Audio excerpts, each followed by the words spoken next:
Dinas Pariwisata Kabupaten Buleleng akan menata dua daerah tujuan wisata di Buleleng.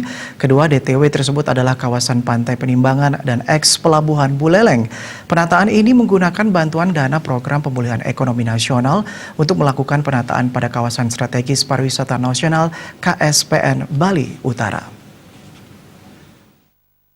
Kepala Dinas Pariwisata Kabupaten Buleleng Madi Sudamediana mengatakan awalnya pihak Dispar Buleleng mengusulkan untuk melakukan penataan dari kawasan Pantai Lovina hingga Pantai Kerobokan.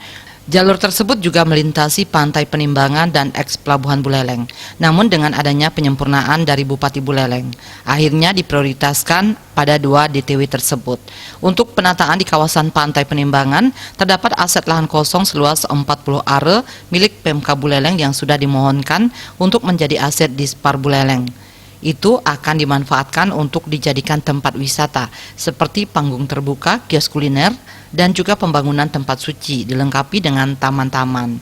Pada lokasi menuju pantai rencananya akan dipenuhi dengan kursi-kursi besi yang mengarah ke laut setelah dilakukan perbaikan jalan.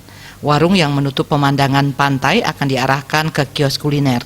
Karena ini dikelola oleh Pemkab, nantinya akan ada retribusi dan kontribusinya.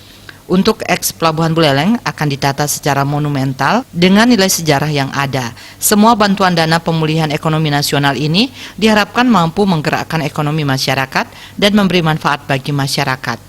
Wiwin, tokoh melapor.